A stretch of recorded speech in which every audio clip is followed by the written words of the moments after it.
C'est parti, salut les gens, on se retrouve Lioma pour une nouvelle vidéo et aujourd'hui nous allons continuer la série de cours Tana, la série de vidéos Tana pour le module d'histologie avec la quatrième unité de la deuxième année médecine, l'unité sur l'appareil endocrinien et l'appareil reproducteur. Nous avons entamé la dernière fois l'histologie de l'appareil endocrinien avec une introduction, un cours introductif qui parlait des généralités sur les glandes endocrines. On avait fait une petite révision sur la fonction du système endocrinien, son travail en synergie avec le système nerveux et surtout l'organisation et la régulation des cellules glandulaires, des cellules qui ont cette action sécrétrice pour pouvoir sécréter des facteurs circulants, des protéines qui vont circuler au niveau du sang, des molécules chimiques qui ne sont rien d'autre que nos fameuses hormones, des molécules qui sont donc bioactives, qui vont nous donner un effet biologique escompté sur les cellules TWANA, histoire de moduler, de réguler le milieu intérieur TWANA. Aujourd'hui, nous allons continuer l'histologie de cet appareil endocrinien avec le premier cours sur le complexe hypothalamo-hypophysaire, donc la première partie de ce complexe, en étudiant l'histologie d'une structure qui n'est pas vraiment endocrine, qui est plutôt nerveuse, c'est l'hypothalamus. Tu vas te demander, ouais, l'appareil endocrinien, cet hypothalamus, c'est un organe nerveux, tout simplement parce qu'il possède une fonction endocrine très très importante. Cette fonction endocrine-là permet de contrôler l'hypophyse qui, elle, est vraiment une glande endocrine. Et en plus d'être une glande endocrine, c'est la reine, la maîtresse des glandes endocrines, à proprement parler, car ces sécrétions hormonales permettent de contrôler l'ensemble, la majorité des glandes dans le corps terne. Mais on verra ça plus en détail dans la deuxième partie sur l'hypophyse. Aujourd'hui, on va s'attarder sur l'hypothalamus. Avant de commencer le cours terne, on remercie, comme à notre habitude, les professeurs d'histologie de la faculté de médecine d'Alger, plus particulièrement aujourd'hui Dr Bolif, pour le magnifique diapo de cours que l'on va utiliser. Alors, le plan est le cours terna. On n'a pas de plan ici sur le diapo, mais je vais te le dire à l'oral. On va commencer avec une légère introduction où est-ce qu'on va définir la structure et l'organe terna. L'hypothalamus est une structure qui a déjà été normalement décrite en anatomie. On a fait la vidéo d'anatomie, on a fait le cours d'anatomie sur le complexe hypothalamo-hypophysaire. Donc, on va définir l'hypothalamus. C'est une région du cerveau très importante qui va jouer le rôle de cerveau endocrinien mais aussi de cerveau végétatif, permettant donc la régulation des fonctions autonomes, des fonctions en relation avec le système nerveux végétatif, le système nerveux autonome, sympathique et parasympathique. Après cette légère introduction, on va faire un rappel anatomique. Bon, avant de faire le rappel anatomique, pardon, on va voir l'embryologie de l'hypothalamus, quelle est l'origine embryologique de l'hypothalamus et comment est-ce que cette structure va se développer. À partir de quel feuillet embryonnaire on développera et on structurera l'hypothalamus et quels sont les différents facteurs, les différentes molécules d'induction qui permettront la différenciation des cellules embryonnaires vers des cellules nerveuses spécialisées, même neuroendocrines, au niveau de l'hypothalamus. Juste après ce passage, ce chapitre d'embryologie, on fera un rappel anatomique. L'anatomie de l'hypothalamus, normalement, elle a été faite, elle a été faite la chaîne, pour une fois, que l'année en avance, enfin du coup que l'année à l'heure, pardon. Un rappel anatomique pour permettre de situer cet hypothalamus. On va le situer, on va réviser les rapports anatomiques surtout. Ces rapports-là sont importants pour être capable de localiser l'hypothalamus et de dire de quelle région du cerveau l'hypothalamus naît en réalité. Après ce rappel anatomique, on rentrera dans le vif du sujet, c'est-à-dire l'histo, hein, c'est le but, c'est le module là d'ailleurs. On étudiera la structure histologique de cet hypothalamus. On l'a dit en anato, l'hypothalamus est des neurones, plusieurs groupements de neurones. Ces neurones-là vont se regrouper pour former des noyaux. Ce sont les fameux noyaux gris centraux. Et on va détailler ces noyaux, les nommer, voir leur fonction théanite. Et on va rajouter un truc par rapport à l'anatomie, c'est l'observation de ces noyaux au microscope optique. Quand on les observe, quelle est la structure تاعهم et est-ce qu'on peut diviser les noyaux? Est-ce qu'on peut diviser les noyaux en deux populations de neurones, deux populations de cellules qui auront des caractéristiques, des aspects histologiques bien déterminés, avec des fonctions qui vont avec. C'est ce qu'on va voir dans le cours d'histologie, un cours très intéressant, mais qui nécessite une grosse concentration. On terminera le cours TANA avec les fonctions et on citera tout au long du cours quelques pathologies importantes à connaître, enfin importantes à connaître pour l'instant, hein. On va avoir un aperçu des différentes pathologies qui peuvent toucher l'hypothalamus et pourquoi. On répondra à la question, c'est important en tant qu'étudiant en deuxième année, نعرف l'histologie, l'anatomie, l'embryologie de l'hypothalamus. Ce n'est pas pour rien parce que راك تقرا هاد العفايس تقرا هاد العفايس باش يكون عندك un certain bagage théorique باش تفهم les pathologies اللي جايين plus tard. C'est pour ça qu'on va aborder quelques pathologies, quelques malformations, l'embryologie surtout, qui peuvent يقيسوا l'hypothalamus. Alors on commence avec une petite introduction. L'hypothalamus, si on veut définir, c'est une structure nerveuse. C'est un organe nerveux qui fait partie du cerveau. Pour être plus exact, il va se retrouver au niveau du diencéphale. C'est le cerveau intermédiaire qui est مغطي par les deux hémisphères cérébraux. C'est un ensemble de structures nerveuses, le diencéphale, c'est un ensemble de structures nerveuses qui va permettre, si tu veux, il constitue les parois du troisième ventricule. Le troisième ventricule, c'est l'une des cavités qui se retrouve au niveau du cerveau, au niveau de l'encéphale, dérivée donc du tube neural, donc de la cavité du tube neural au cours du développement embryonnaire. L'hypothalamus est donc un organe nerveux qui est étudié en endocrino parce qu'il va avoir une action endocrine très très importante. Il est microscopique, il va faire uniquement quelques centimètres carrés, environ l'angle du pouce, comme on avait cité en anatomie, et il fait approximativement 4 grammes. On le considère comme étant un cerveau endocrinien et un cerveau autonome. Parce qu'il a un rôle très important pour intégrer des informations viscérales et émotionnelles. On va voir les fonctions. Une action sur la mémoire, une action sur l'agressivité, sur les différentes émotions. Il va permettre de réguler des fonctions autonomes, la faim, la soif, la satiété, la régulation de la pression artérielle, de la fréquence cardiaque. Toutes ces fonctions autonomes, elles sont régies plus ou moins indirectement et plus ou moins à distance par des noyaux hypothalamiques. C'est l'action autonome, c'est pour ça qu'on l'appelle le cerveau végétatif. L'hypothalamus constitue aussi un cerveau ou bien un chef d'orchestre endocrinien, parce qu'il va contrôler l'hypophyse. Ces différentes hormones qui sont sécrétées par l'hypothalamus, on va les voir en détail, on va même voir un petit tableau, un petit tableau qui va permettre de récapituler les différentes hormones hypothalamiques. On ne les a pas abordées en anato, ou du moins, oui, je ne les ai pas abordées en anato, le cours d'anatomie, les hormones hypothalamiques. خليتهم spécialement pour l'histologie, histoire de ne pas trop encombrer les cours où كل واحد نعطيلو حقه. Chaque module نعطيلو حقه. L'hypophyse est donc contrôlée par des hormones hypothalamiques, des hormones, on va le voir juste après, qui vont soit stimuler, soit inhiber. Des hormones qui permettent de stimuler l'hypophyse pour permettre de sécréter d'autres hormones qui elles-mêmes vont agir sur les autres organes endocriniens. Ce sont les releasing hormones, les RH, les hormones qui vont permettre stimulantes, qui vont permettre de stimuler l'hypophyse.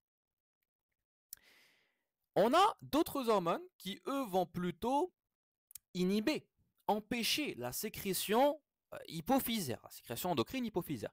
Ce sont les statines, des hormones qui sont capables donc d'inhiber la sécrétion d'une hormone spécifique, mais l'hypophyse. On va les voir à deux mois en détail. On peut peut-être citer quelques autres rôles au niveau de la régulation de l'hypothalamus. Pourquoi est-ce que c'est une région qui est très très importante au niveau de ton organisme?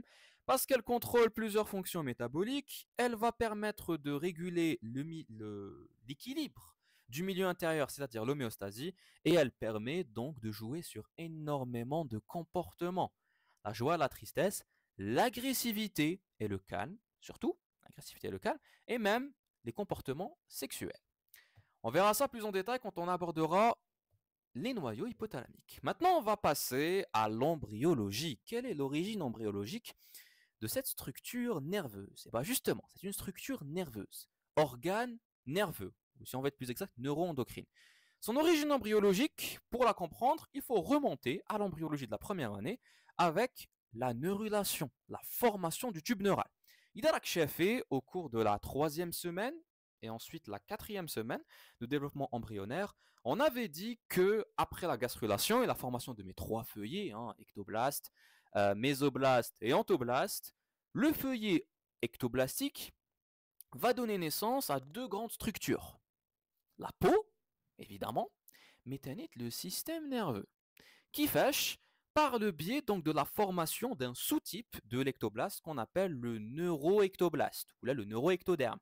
Ce feuillet neuroectoblastique, il se forme par l'épaississement de l'ectoblaste sur une vue dorsale.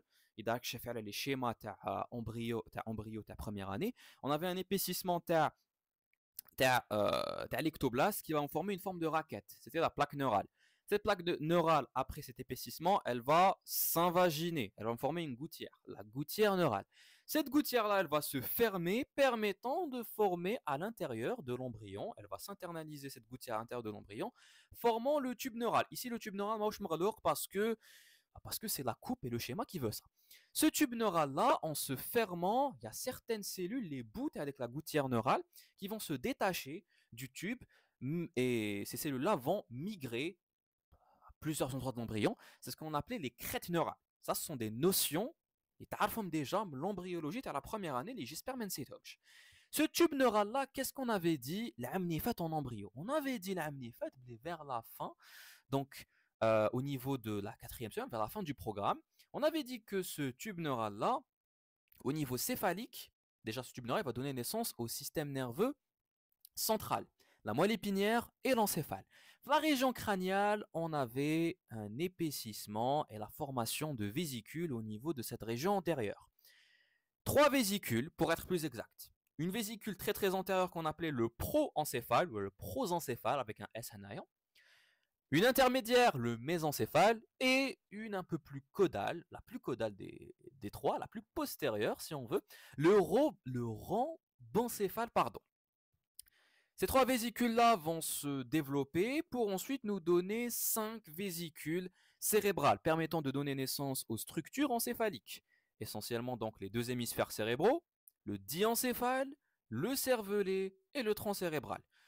Ce qui va nous intéresser pour l'étude de l'hypothalamus, c'est Hadaya, c'est le prosencéphale. Ce prosencéphale qui marque tchouf, il va bien se développer, se renfler, s'enfler. Il va augmenter de volume, donnant naissance donc à deux grosses boules qui vont donner naissance aux hémisphères cérébraux. C'est le début du développement du télencéphale. Les 2 hémisphères cérébraux qui vont recouvrir la partie postérieure du prosencéphale qu'on appellera le diencéphale. Et comme tu le vois, la cavité qui se trouve ici à l'intérieur du tube neural va donner naissance à un système de cavités dans le cerveau, c'est le système ventriculaire, et le diencéphale est en train de border en fait le 3e ventricule. Il y a une communication, et bien sûr ici les deux hémisphères cérébraux, ici qu'est-ce que tu vas retrouver? Tu retrouves les ventricules latéraux. Il y a une communication entre ventricules latéraux et le 3e ventricule, c'est les orifices ou les trous de Monro. Donc, si on résume ici par des petits schémas, parce que, enfin, tu m'as compris, par les flèches, on va dire que le développement du tube neural, ce qui va nous intéresser, ce sera surtout la partie antérieure de ce tube neural, la vésicule la plus antérieure, qui va être le proencéphale. Ce proencéphale donnera naissance au cerveau que l'on connaît, c'est-à-dire les 2 hémisphères cérébraux, télencéphale, la partie antérieure, la plus antérieure TAO, et la partie postérieure du proencéphale, on aura la naissance des structures diencéphaliques, le diencéphale. Et c'est au niveau de ce diencéphale-là qu'on aura la naissance de l'hypothalamus. Pourquoi? Parce qu'en fait, si on fait une coupe transversale selon l'axe embryonnaire, et là, quand tu remarques bien le schéma, en anatomie, ça c'est censé être une vue frontale. Ça c'est pourquoi est-ce qu'on dit que c'est une coupe transversale en embryo alors que l'humain définitif on a une coupe on a une vue frontale sur cette coupe ici sur le diencéphale, sur les formations diencéphaliques qui sont en cours de développement. C'est parce que les axes de l'embryon sont légèrement différents, voire même très différents, des axes and l'humain définitif, de par justement le développement et la forme de l'embryon. On ne va pas rentrer dans ces détails-là. En tout cas, sur cette coupe transversale, qui, lorsque l'embryon il est un humain définitif, tous les une vue frontale, on peut observer déjà le système ventriculaire au niveau du cerveau. Ce que tu vois ici en rose, ici tu as une vue sagittale, ce que tu vois ici en rose, c'est censé être l'hémisphère cérébral, donc c'est censé devenir du coup le télencéphale. Et ce que tu vois ici en bleu, c'est les formations diencéphaliques. Et là, sur cette coupe transversale, on aperçoit le système ventriculaire avec les deux ventricules latéraux, le plexus choroïde qu'on étudiera en neuro, et le troisième ventricule. Ce troisième ventricule-là, il est bordé donc par les parois diencéphaliques. Et ces parois diencéphaliques, elles vont s'épaissir. Fartèche aux environs du 49e jour, c'est-à-dire aux environs de la 7e semaine. Aux environs de la 7e semaine, on aura donc un renflement, un épaississement de la paroi diencéphalique, donnant naissance aux structures diencéphaliques. Où je nomme les structures les plus importantes au niveau du diencéphale, ce sont les structures qui vont border essentiellement le thalamus. Donc on aura la naissance du thalamus, on aura la naissance en un peu plus dorsale de l'épithalamus qui donnera naissance à la glande épiphysaire qu'on étudiera plus tard. Et tête le thalamus, ça c'est en numéro 4, le thalamus il est là, tête le thalamus, ce qui va constituer les parois latérales et le plancher du troisième ventricule, c'est bien sûr l'hypothalamus. Et voilà comment est-ce qu'on a réussi à former l'hypothalamus. Si on veut rentrer un peu plus dans le détail, qu'est-ce qu'on va dire? On va dire que l'hypothalamus va se différencier d'une partie spécifique de notre tube neural, de notre neuroectoderme, de notre neuroectoblaste. Cette partie un petit peu spécifique, c'est la lame alaire au niveau de la région sous-thalamique. Alors, il faut préciser qu'avec la fermeture du tube neural et le début de la différenciation des cellules neuroectodermiques, on va avoir le début de la formation des neurones, le début de la formation de la substance grise au niveau des parois du tube neural qui continue de se développer. Cette substance grise-là, on a remarqué que la région dorsale, elle allait donner des structures particulières, avec des fonctions particulières. Et la partie ventrale, elle allait donner des structures particulières avec des fonctions particulières.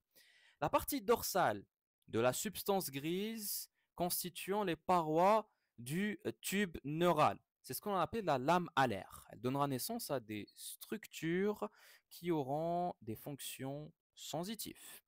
Et la partie ventrale, non pas dorsale, mais plutôt ventrale, de cette substance grise constituant les parois du tube neural donneront naissance à ce que l'on appelle la lame fondamentale. C'est ce que tu vois ici en rouge. Ici, ce que tu vois en bleu-violet, c'est la lame alaire. Et ce que tu vois ici en orange, c'est pas rouge, c'est orange plutôt, c'est la lame fondamentale.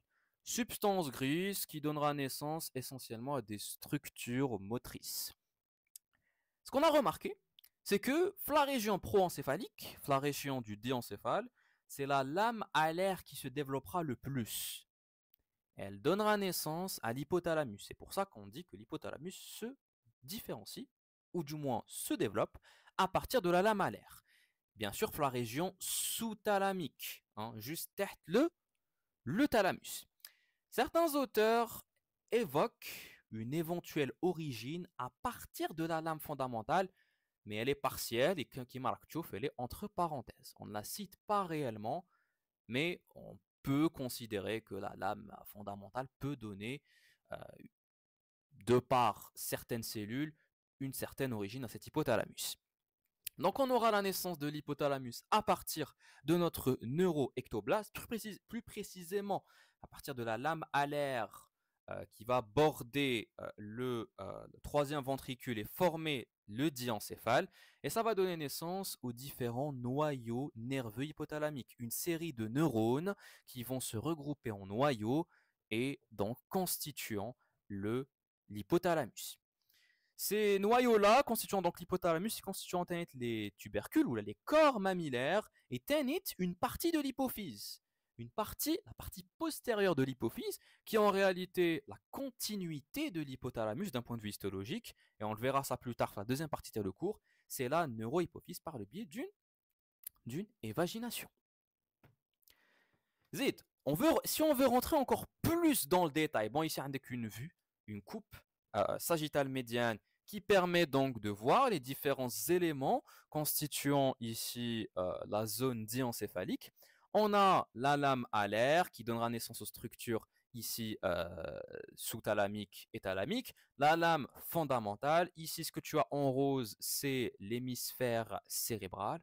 On a ici en numéro 2, oui, c'est en numéro 2, l'hypothalamus avec l'infundibulum qui va continuer de s'évaginer pour donner naissance à la neurohypophyse. Ici, on a le début du renflement, tu as le corps mammillaire en numéro 4.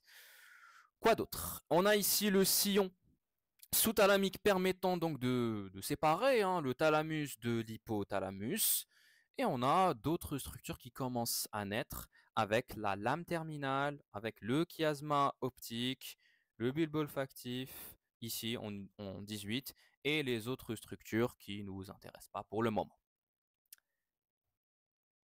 Maintenant, on a envie de comprendre encore plus cette embryologie-là. On a vu les grandes lignes du développement embryonnaire de cet hypothalamus. On sait qu'il va se former à partir du neuroectoderme. On sait que c'est à partir donc du tube neural avec le proencéphale qui va se développer, donnant naissance au diencéphale. Il y aura un épaississement renflement aux alentours de la 7e, 8e semaine de développement embryonnaire à partir de la lame alaire qui structurera l'hypothalamus avec la différenciation des cellules qui vont donner des neurones. Et chacun des neurones aura une fonction spécifique constituant des amas, des groupements de neurones. Ce sera les noyaux hypothalamiques. Et on en aura beaucoup. On va les revoir en anatomie. On va les revoir surtout la structure histologique, pardon. On les a vus un petit peu en anatomie. On va les revoir la structure histologique. T'as le cours. Maintenant, faites le cours, on a un détail supplémentaire qui va parler de l'induction pour la structuration et le développement de l'hypothalamus. Alors, qu'est-ce que l'induction? L'induction, c'est le phénomène ou le mécanisme qui permet à un tissu qu'on va appeler le tissu A, d'initier, de commencer, yibda, yhafz, un tissu B à se différencier, à ce qu'il يتميز, qui fêche par le biais de molécules chimiques, par le biais de signaux d'induction. On en a parlé un petit peu en embryologie l'année dernière. Ici, la question qu'on va se poser, c'est cet hypothalamus, les neurones constituant l'hypothalamus. شكون اللي قال لهم تميزوا باش تعطوا لي l'hypothalamus, تعطوا les noyaux hypothalamiques. On a plusieurs molécules chimiques qui ont été découvertes par les chercheurs, permettant donc de stimuler la différenciation, la spécialisation et la différenciation des cellules neuroectodermiques pour donner les neurones hypothalamiques. Ces molécules-là, on les appelle soit les molécules d'induction ou là les morphogènes, les signaux morphogènes.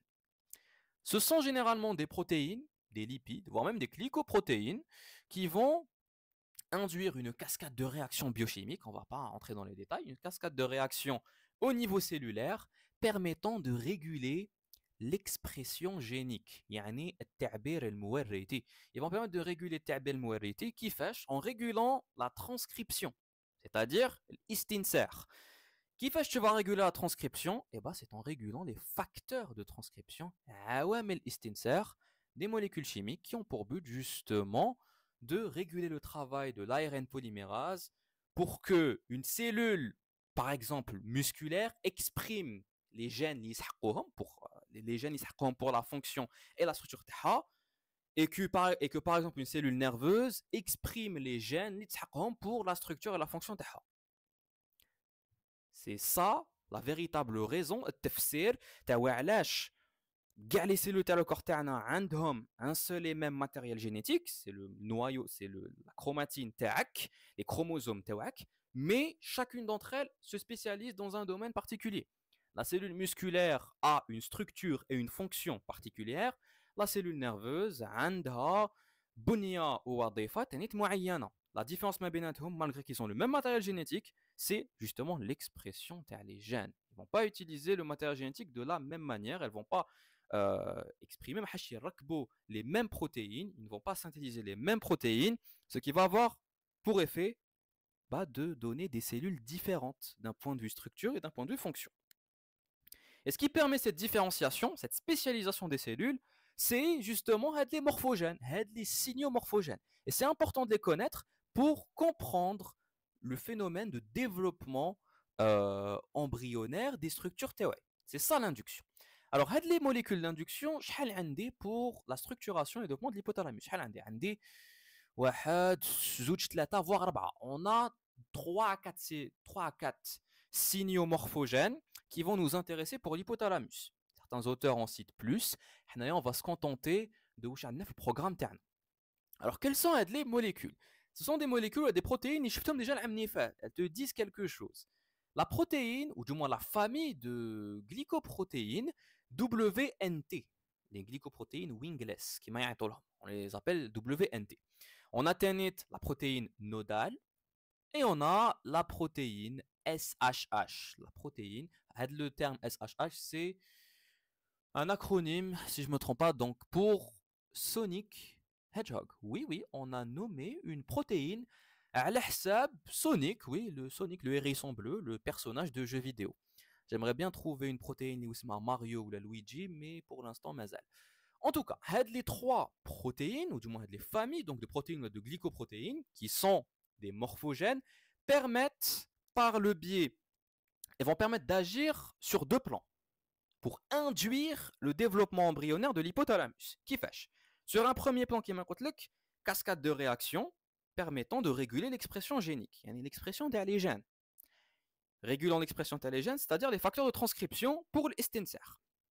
Ça, c'est sur le premier plan. Et sur le deuxième plan, comment est-ce qu'ils vont agir réellement? Ils agissent par le biais d'un gradient de concentration. Et ça, c'est très, très, très important. Ces molécules-là, pour permettre de structurer et de développer une structure, elles sont obligées de donner une localisation. Elles sont obligées de permettre aux cellules qu'elles vont induire, du coup leur différenciation, elles sont obligées de les orienter pour qu'elles puissent se localiser au niveau de ton organisme. Je m'explique. En tant qu'un exemple, je te fais.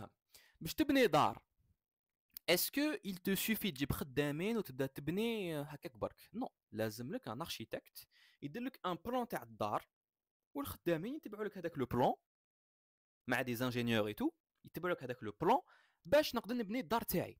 Pour l'hypothalamus ou là, les autres organes en cours de développement في le corps تاعي في l'organisme تاعي, c'est la même chose, نفس الشيء. لازم les cellules تاع le feuillet embryonnaire اللي j'ai envie qui se différencie باش يمدوا لي une structure donnée, لازم يكونوا على بالهم la localisation تاعهم. C'est-à-dire, ils doivent être capables de se localiser في معلم, dans un plan. Est-ce que راني en antérieur? Est-ce que je suis une cellule antérieure? Est-ce que je suis une cellule postérieure? Est-ce que je suis une cellule dorsale, ventrale, من الفوق, من التحت? Je dois donner naissance à quelle structure?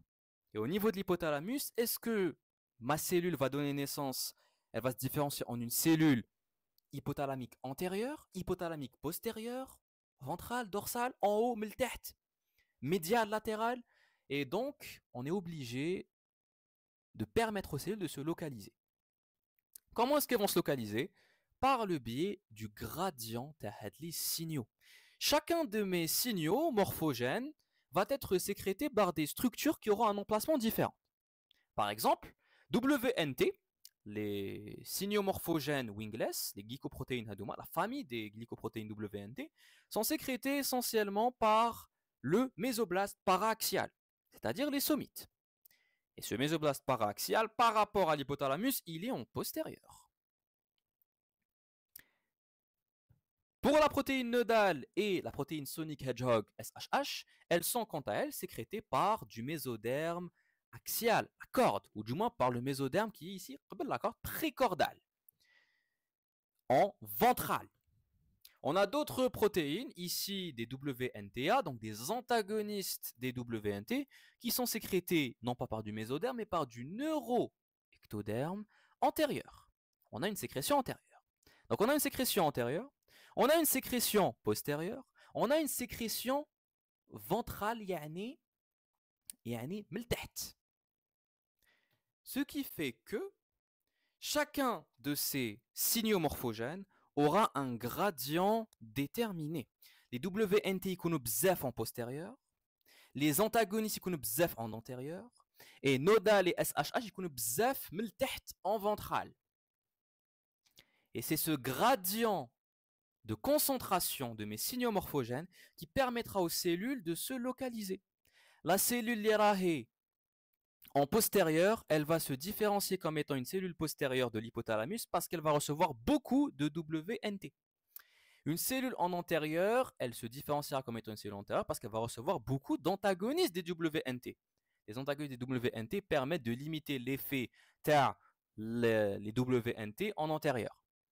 Une cellule qui est en melfouq, en dorsale, elle va se différencier d'une cellule dorsale parce qu'elle va recevoir peu de protéines nodales et de SHH. Tandis qu'une cellule en ventrale, elle se différenciera en tant que cellule ventrale parce qu'elle va recevoir énormément de nodales et de SHH issus du mésoderme précordal. Ce gradient de concentration est très important. C'est le deuxième plan d'action de mes signaux morphogènes. Les signaux morphogènes, chacun donc de ces signaux-là, WNT, nodal, SHH, va avoir des réactions différentes, des voies de réaction différentes sur la cellule permettant de réguler les facteurs de transcription et l'expression génique. Mais même la quantité de ham, elle va jouer. Si je donne à une cellule A beaucoup de WNT et une cellule B, شوية WNT, la différenciation de ham هتكون مختلفة. C'est pour ça que le gradient de concentration de ham, il est très très très important. Et c'est ça ce qui va caractériser l'induction de l'hypothalamus. Donc si on répète et on résume depuis le début, l'hypothalamus va donc se différencier, les cellules hypothalamiques se différencient à partir du neuroectoblaste grâce à l'induction de 3 tissus, pour être plus exact. On aura le mésoderme paraxial, donc les somites, on aura le neuroectoblaste antérieur, et on aura le mésoderme axial, la corde, ou du moins la partie précordale. Ces 3 tissus-là vont sécréter des protéines, ou là des glycoprotéines, de signalisation et donc d'induction. Ce sont les morphogènes. Ces morphogènes-là, on peut citer les antagonistes du WNT en antérieur. On peut citer le WNT en lui-même, donc la protéine WNT, ou du moins la glycoprotéine WNT en postérieur. Et on peut citer la protéine nodale et Sonic Hedgehog en ventral. Ce groupe donc de signaux morphogènes de protéines permettent de moduler l'expression génique des cellules par le biais d'une cascade de réactions et par le biais d'un gradient de signalisation. Le gradient WNT, il aura un gradient antérieur-postérieur. Les parties postérieures de l'hypothalamus recevront énormément de WNT, ce qui permettra la naissance des noyaux hypothalamiques des neurones en postérieur, qui auront une fonction déterminée, qui vont se différencier d'une manière. Tandis que la région antérieure, en avant, elle recevra chouïa bark de WNT, ouais, parce qu'on est des antagonistes. Ce qui fait qu'elle va donner naissance à des structures antérieures. Ça, c'est le premier axe, l'axe antéro-postérieur. Deuxième gradient, c'est généralement SHH. Hein. On peut citer nodal, mais c'est beaucoup plus Sonic Hedgehog qui va faire le taf. La signalisation de SHH, de Sonic Hedgehog, va me donner, lui, un gradient de concentration dorso-ventral. C'est-à-dire un deuxième axe. L'axe antéro-postérieur et l'axe dorso-ventral de l'embryon, mais chez kiff-kiff. Il faut savoir que si un de l'humain définitif, antérieur, ça veut dire ventral, et postérieur, ça veut dire dorsal, de l'embryon, c'est pas la même chose. De l'embryon, ce sont deux axes qui vont former 90 degrés. Regarde la souris TI. L'axe antéro-postérieur, c'est l'axe ici, il y a une dette de la souris TI qui va aller donc de la partie antérieure, où on a ici le 17, vers la partie postérieure, où on a ici le numéro 6. La souris TI. C'est ça l'axe antéro-postérieur de l'embryon. L'axe dorso-ventral de l'embryon, ce n'est pas le même axe. C'est un axe qui va créer un angle de 90 degrés. Et c'est l'axe le fouq le tête. en dorsal. Le dorsal, c'est à l'embryon, c'est là où est-ce que j'ai par exemple le numéro 11. Et le ventral, c'est là où est-ce que j'ai le numéro 1 par exemple. Ce sont deux axes différents. Et donc, la signalisation SHH va me donner un gradient dorso-ventral selon un des l'axe qui va permettre d'établir des zones alaires, même les zones dorsales mais le fort, et des zones basales ventrales mais le tête. L'icône basal, ils vont recevoir beaucoup de SHH, ils vont se différencier d'une certaine manière avec les cellules. Tandis que les zones alaires et le fort en dorsale, elles recevront un tout petit peu de SHH. C'est-à-dire le gradient à date de concentration. Ce qui fait qu'ils vont se différencier d'une manière différente. C'est grâce à ces molécules qu'on va avoir une structuration de l'hypothalamus et avoir la structure nerveuse définitive.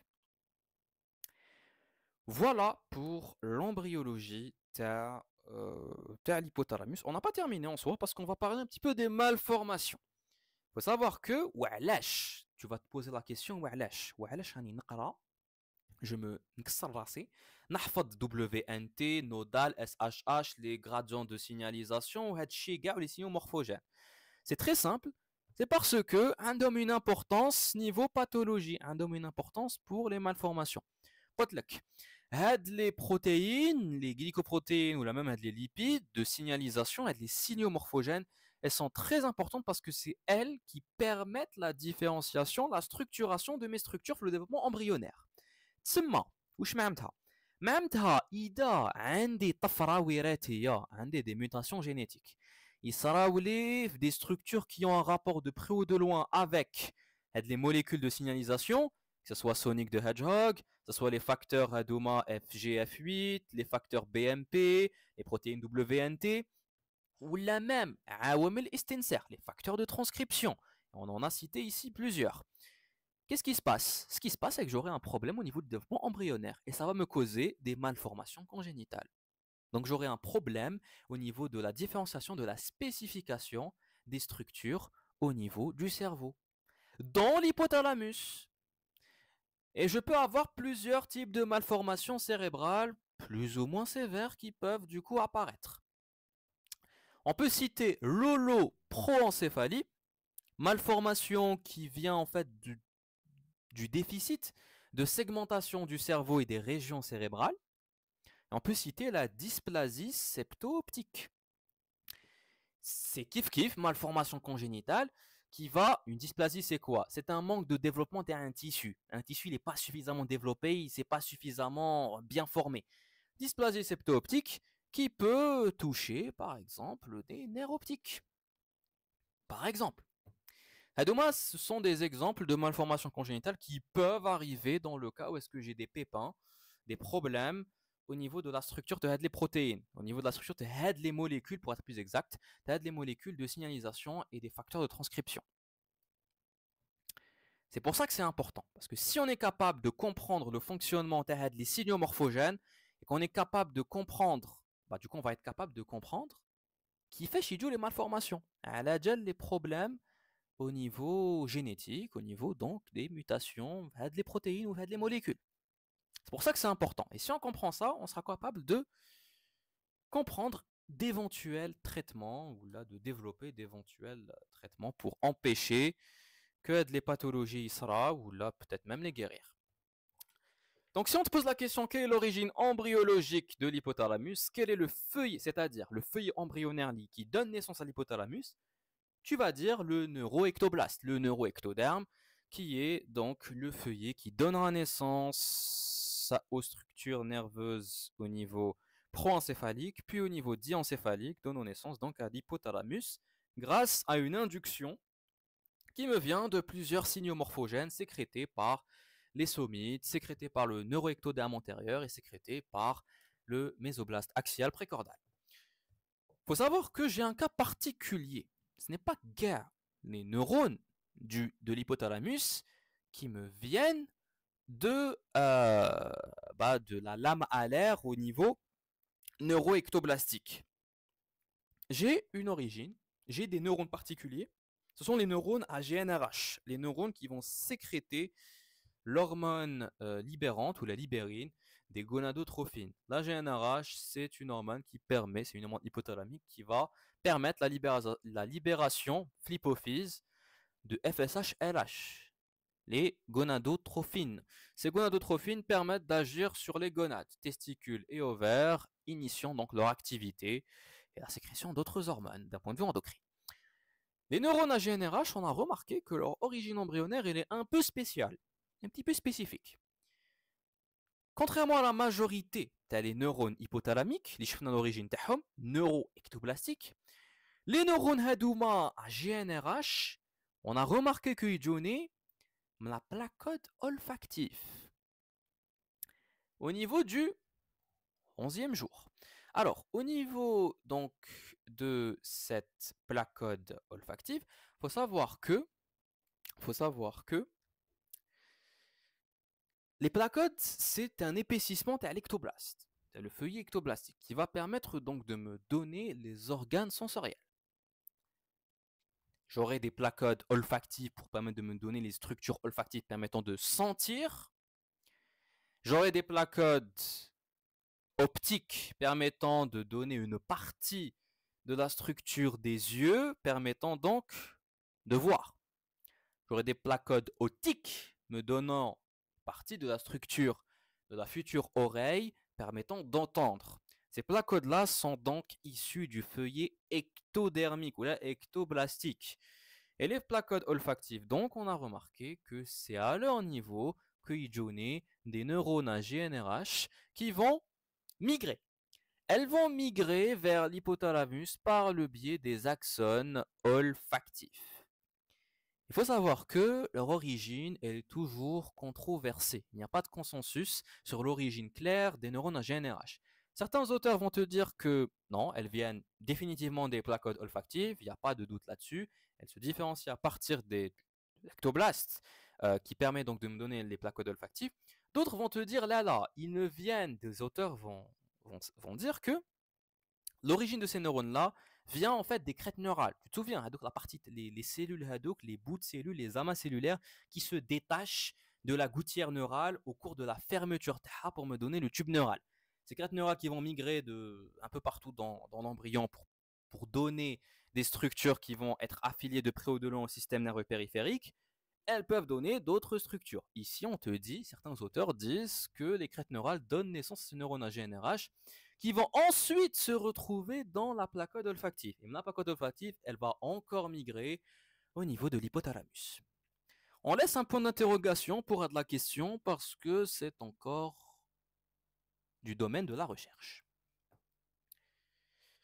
En tout cas, ça c'est l'origine des neurones à GnRH, pardon, elle reste importante pour ta carrière médicale. Elle reste importante à connaître ton bagage théorique, parce qu'on a une pathologie qui se rapporte justement à cette relation entre neurones à GnRH qui vont sécréter des hormones sexuelles permettant donc d'agir sur les gonades, sur les organes sexuels, et placodes olfactives qui se caractérisent du coup par la sensation, ou du moins le sens de l'odorat.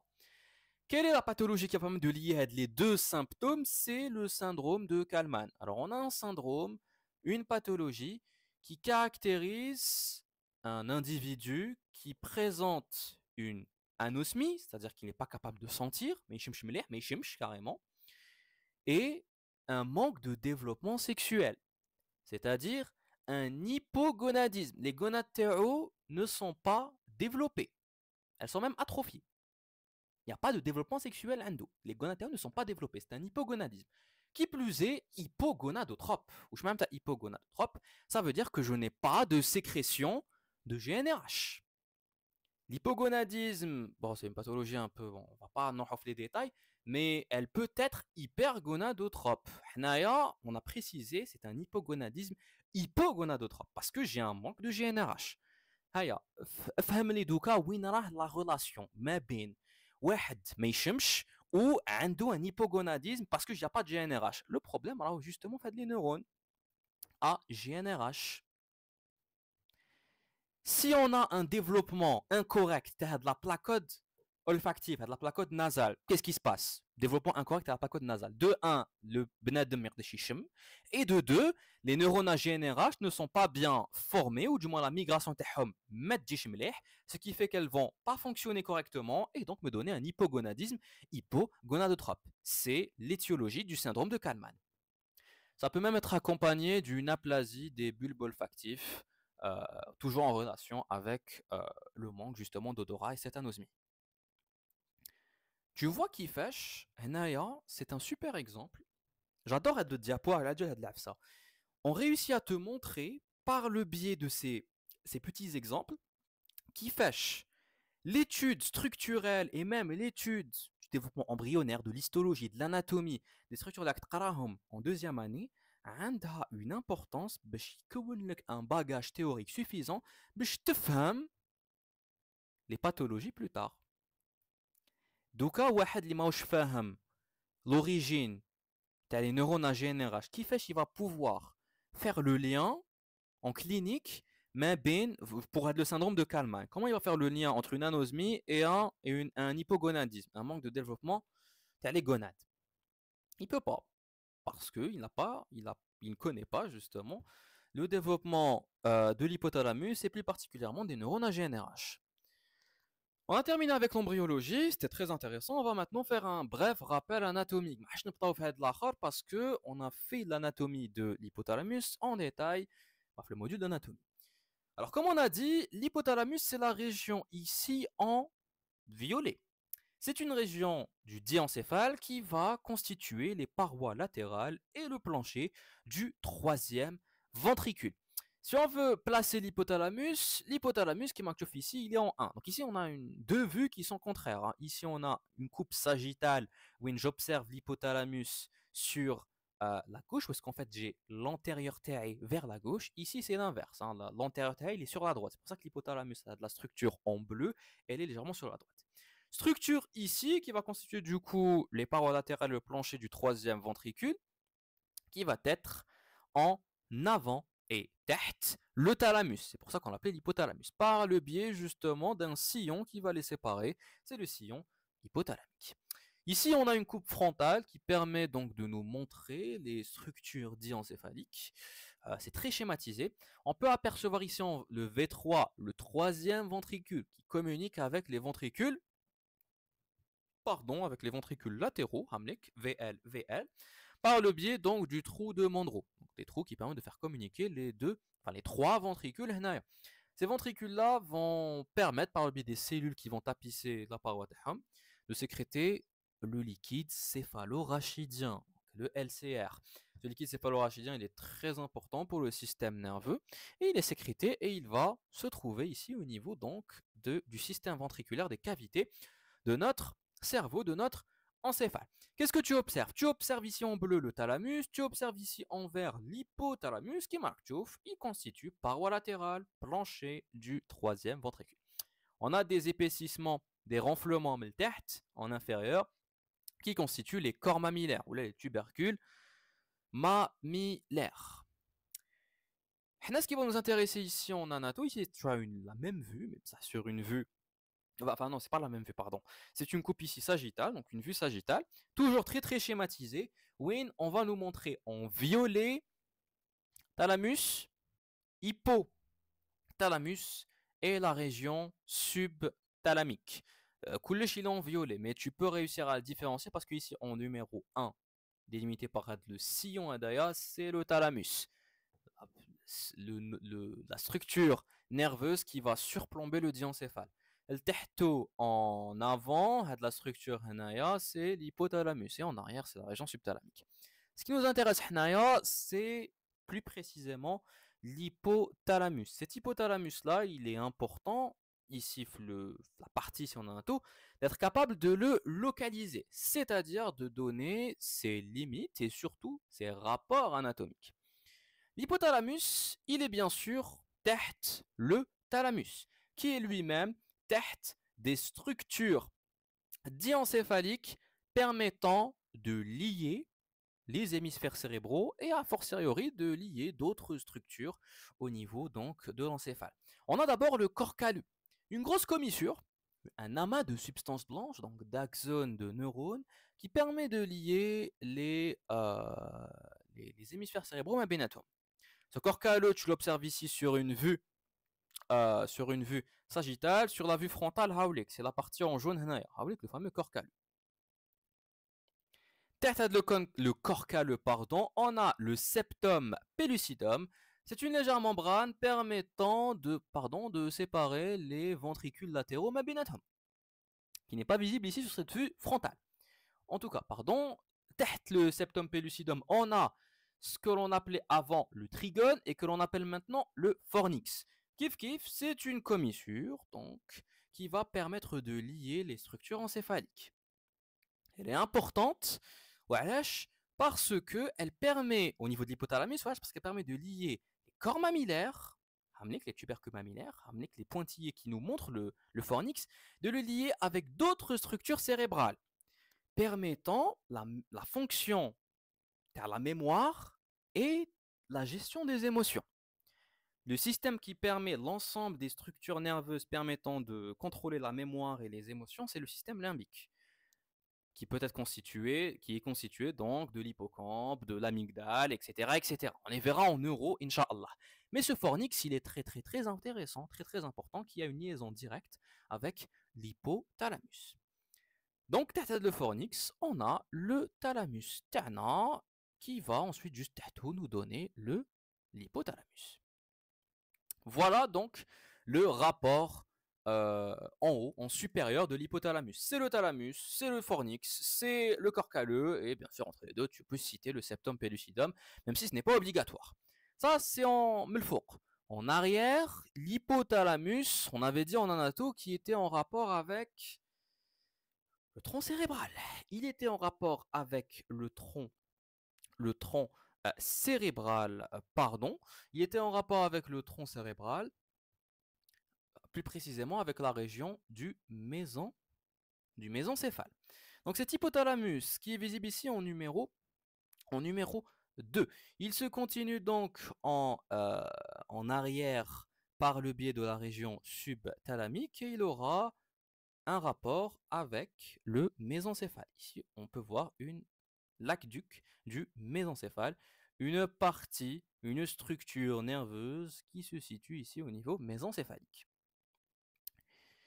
Ça, c'est en arrière. On peut être cité, surtout en avant, la commissure antérieure, permettant de lier les deux hémisphères cérébraux, structure cérébrale nerveuse liant les deux hémisphères cérébraux.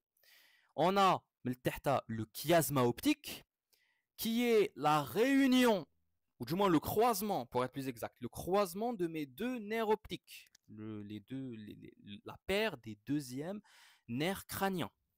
Et entre les deux, on a une lame qu'on appellera la lame terminale, constituera donc la limite, et même le rapport antérieur de cet hypothalamus. Mais le tehta, qu'est-ce qu'on va avoir essentiellement? L'hypothalamus se continue par le biais de sa partie la plus déclive, l'infundibulum, pour nous donner la glande hypophysaire. Donc si on résume, la localisation de notre hypothalamus. L'hypothalamus se trouve tête le thalamus, avec une séparation avec le biais du sillon hypothalamique. On peut même citer les structures pour le thalamus, où on peut citer donc le fornix ou même le corps calleux. Il est en arrière de la commissure antérieure de la lame terminale et du chiasma optique. Donc ce sont les rapports ou les limites antérieures. Et en médial, on va retrouver bien sûr le troisième ventricule, vu que l'hypothalamus va former la paroi latérale et le plancher TAO. Et le tehta, qu'est-ce qu'on va retrouver? On va retrouver l'infundibulum donnant sur la glande hypophysaire. On retrouve aussi des récessus, donc les récessus supraoptiques et infundibulaires qui peuvent être visualisés avec les récessus teway. Voilà pour l'anatomie, un petit rappel anatomique sur la localisation et la délimitation de notre hypothalamus avec les rapports anatomiques. Si tu veux plus de détails, les vidéos d'anatomie sur le complexe hypothalamo-hypophysaire. On passe maintenant à l'histologie de cet hypothalamus. c'est la partie la plus importante où on va détailler la structure de l'hypothalamus. Qui m'a dit en introduction, c'est une structure nerveuse, donc automatiquement, des neurones. Ces neurones-là vont constituer des amas de substances grises au sein de la substance blanche, un regroupement de corps cellulaires de neurones, c'est ce qu'on appelle les noyaux gris centraux. L'hypothalamus n'est rien d'autre qu'un ensemble de noyaux gris centraux. Pour les observer, on en a beaucoup, hein, les noyaux gris centraux au niveau de l'hypothalamus, on en a énormément. Qu'un un chiffre, c'était que l'hypothalamus avait minimum 7 noyaux. Là, on peut en dénombrer énormément. En fait, le cours, je pense qu'on va en dénombrer 12 noyaux de part et d'autre, 12 noyaux pairs qui vont donner 24 noyaux. Les auteurs, le nombre de noyaux il d'un auteur à un autre. Certains ont décrit tel nombre de noyaux, d'autres ont décrit plus ou l'a décrit moins. Mais en tout cas, les noyaux qu'on a vus en anatomie, c'est ceux-là qu'on va revoir ici en histologie avec un peu plus de détails et surtout en citant leurs fonctions. Pour pouvoir observer les noyaux hypothalamiques et observer la structure histologique avec l'organisation on va devoir observer l'hypothalamus sur deux plans. D'abord, un plan frontal, c'est la vue Hadia, une vue frontale permettant de diviser l'hypothalamus en trois zones. On a un autre schéma bien meilleur, c'est Haulik. Donc, sur une vue frontale, on sait que l'hypothalamus, c'est la partie du diencéphale bordant les parois latérales et le plancher du troisième ventricule, ce continuum delta par le biais donc de l'hypophyse. On a trois régions partant du troisième ventricule. La région la plus proche du troisième ventricule, c'est la région périventriculaire. La région la plus éloignée du troisième ventricule, c'est la région latérale de l'hypothalamus. Et la région entre les deux, c'est la région médiale. Et c'est la région qui va contenir le plus de noyaux, la région la plus importante contenant des noyaux principaux et surtout, c'est les noyaux Lishnohom en anatomie. C'est eux qui en avaient vraiment détaillé en anato, c'était les noyaux de la région médiale. Pourquoi? Parce que c'est elle qui va contenir le plus de noyaux. La région périventriculaire, on va ici considérer qu'on a un seul noyau. Et la région latérale, on va considérer qu'on a un seul noyau. Donc, si on revient à notre... Ici. On a donc divisé l'hypothalamus sur une vue frontale en trois zones. La zone périventriculaire, contenant un seul noyau, le noyau périventriculaire. La zone la plus éloignée, c'est la zone latérale contenant on a considéré qu'il n'y a qu'un seul noyau. En réalité, il y en a plusieurs, hein, le préoptique latéral, le noyau latéral proprement dit. Mais ici, on va considérer qu'on a un seul gros noyau constituant l'aire latérale hypothalamique, la surface latérale hypothalamique, le noyau latéral. Et entre les deux zones, on a une zone médiane qui va contenir beaucoup de noyaux. Énormément de noyaux. Et pour pouvoir décrire des noyaux, on est obligé d'observer l'hypothalamus sur une vue sagittale. Et sur cette vue sagittale, on va observer énormément de noyaux dans la région médiane. Les noyaux-là, on va nqasmohom en 4 régions d'avant en arrière, selon l'axe antéro-postérieur, selon l'axe rostro-caudal. Ces 4 régions-là, nqasmohom en région préoptique, c'est la région la plus antérieure, la région supraoptique, la région tubérale moyenne et la région mammillaire postérieure. Si tu te souviens, en anatomie, on avait divisé l'hypothalamus, fait le plan sagittal, en 3 régions. Une région antérieure, elle prenait la région préoptique et supraoptique. Une région moyenne intermédiaire, qu'on appelle la région du tuber ou la tubérale, et une région postérieure, qu'on appelle la région mammillaire, parce qu'il y avait les corps mammillaires. Ici, on va diviser l'hypothalamus en 4 régions. Parce que, les auteurs décrivent l'hypothalamus de manière différente, parce que la description, c'est vachement subjectif. La description d'une structure, lorsqu'elle n'est pas bien distinguée, pas bien délimitée, tu peux la décrire kimarak hayib. Et ici, les auteurs, donc, ils ont divergé sur la manière à décrire l'hypothalamus. On a pris donc 2 manières de description, en anatomie et en histologie, où tu te dis, la description c'est subjectif, et qu'on n'a pas un seul modèle à suivre. Comment il peut décrire une structure donnée. Donc c'est important d'avoir le bagage théorique et d'avoir cette information en tête. Reste est que on va donc décrire chacune des régions avec les noyaux qui vont constituer, avec les différentes fonctions. Alors on va commencer avec la zone périventriculaire. C'est la zone la plus proche du troisième ventricule. La zone la plus proche du troisième ventricule, visible donc sur une vue frontale. C'est un noyau qui va contenir des neurones de petite taille, qui va constituer ce qu'on va appeler le système parvocellulaire. Ce sont donc des neurones qui ont des tailles srales, qui vont avoir des axones relativement courts et qui vont être liés à la région antérieure de l'hypophyse, à l'antéhypophyse.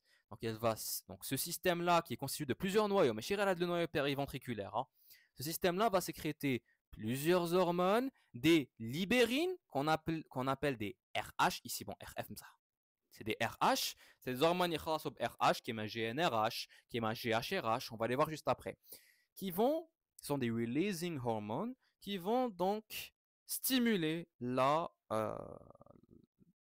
sécrétion des hormones de l'antéhypophyse. En plus de ces libérines, on a la sécrétion des statines. Les statines, ce sont des hormones qui vont faire l'inverse. Elles vont inhiber la sécrétion de l'antéhypophyse. Et le périventriculaire, justement, il sécrète une statine très très importante, très connue, c'est la somatostatine. Et on va voir son rôle juste après. Ça, c'est le noyau périventriculaire. Maintenant, la zone médiane. La zone latérale. La zone la plus latérale, ici, elle est là. C'est la zone la plus éloignée sur une vue frontale du troisième ventricule, constituée de plusieurs noyaux. C'est une aire de noyaux, mais ici on va considérer que c'est un seul et unique noyau. Ce noyau latéral, il a une fonction végétative importante. Il est responsable de la sensation de faim. Responsable mildiou. Et on va voir que ce n'est pas le seul qui a de la fonction végétative. Voilà pour les noyaux des zones périventriculaires et latérale. On passe maintenant à la zone médiane. C'est la zone qui contient le plus de noyaux et surtout les noyaux les plus importants. On commence avec la région en rouge. C'est la région antérieure, l'hypothalamus antérieur, qui va être constituée en réalité de deux sous-régions. La région préoptique avec un gros noyau. En réalité, il y a plusieurs noyaux préoptiques, mais ici on va considérer qu'il n'y en a qu'un seul. Un noyau préoptique très imposant juste en arrière de la lame terminale. C'est un noyau qui va s'étendre de la commissure antérieure jusqu'au chiasma optique. Et il est très important parce que il va réguler la fonction sexuelle, il va réguler les gonades parce que il va sécréter la GNRH. C'est lui qui va contenir les neurones à GNRH, qui sont l'origine embryologique spécifique.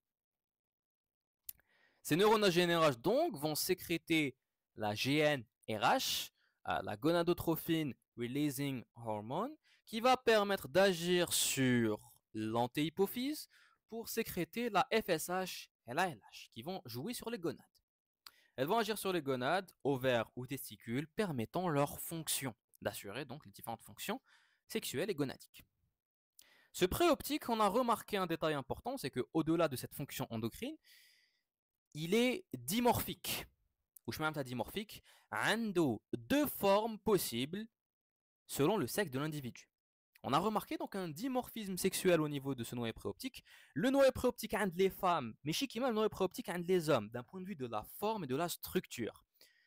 Globalement, le noyau préoptique عند les hommes, il est légèrement plus volumineux que عند les femmes. Mais on a aussi une différence au niveau du nombre des cellules et au niveau d'autres dimensions de ce noyau-là. Donc, il y a une différence morphologique entre l'homme et la femme, le noyau préoptique. Parce qu'il contient donc des neurones responsables de la fonction sexuelle, les neurones à GNRH. Donc, automatiquement, on n'aura pas les mêmes besoins sexuels entre l'homme et la femme pour le contrôle de cette fonction sexuelle. C'est une raison qui peut expliquer la différence de morphologie entre les sexes pour adénoïdes préoptiques. Il a aussi d'autres rôles adénoïdes préoptiques. pour gérer le milieu intérieur et pour gérer le système végétatif. Il régule la pression artérielle, il régule la fréquence cardiaque et il régule dans une moindre mesure la thermosensibilité. Donc, la relation thermique vis-à-vis de la chaleur. La régulation de la pression artérielle et de la fréquence cardiaque, elle doit nous titiller parce que quand on avait étudié cardio, on avait dit une chose très très importante, c'était que les noyaux, les centres de régulation cardiomoteurs, vasomoteurs permettant de réguler l'action du cœur et des vaisseaux et a fortiori donc du débit cardiaque et de la pression artérielle se trouvaient au niveau du bulbe rachidien, au niveau du tronc cérébral. Comment ça se fait ici qu'on dit que ce noyau préoptique contrôle dans une moindre mesure la pression artérielle et la fréquence cardiaque? Tout simplement parce que il y avait une notion que j'avais oublié le cours d'anatomie sur l'hypothalamus, mais j'avais dit le résumé, c'est que l'hypothalamus, il est en relation avec les autres structures cérébrales. Il n'est pas isolé. On a des tractus nerveux, des faisceaux d'axones des neurones qui vont permettre de lier les noyaux hypothalamiques avec les autres structures cérébrales, avec les structures télencéphaliques, les deux hémisphères, avec le système limbique par le biais du fornix pour la mémoire et les émotions, etc., et avec le tronc cérébral. La liaison avec le tronc cérébral permet donc une régulation de l'hypothalamus sur le tronc cérébral. Et donc, de réguler dans une moindre mesure, plus ou moins directement, les fonctions végétatives à ce niveau. Ça, c'est important à retenir. On va passer aux autres noyaux de la région médiane. Donc, on a terminé avec la région préoptique. On va passer maintenant à la région supraoptique, toujours avec les noyaux de couleur rouge. On va commencer avec le noyau qui est juste pour le chiasma optique. On l'a appelé le suprachiasmatique. Ce noyau, il est important, parce qu'il est juste dans le chiasma optique, la réunion des nerfs optiques. Il reçoit des afférences nerveuses rétiniennes. Rétine, lumière. Rétine, lumière, projection ténite, il va donner des projections, il va donner des axones de neurones. Vers où? Glande pinéale. La glande pinéale, elle va sécréter, on va le voir plus tard, la mélatonine, hormone du sommeil. Ce qui fait que ce noyau-là, il est un petit peu entre la gestion du sommeil et ici, en relation avec la rétine et la lumière. C'est l'horloge biologique Tana, ce noyau en réalité.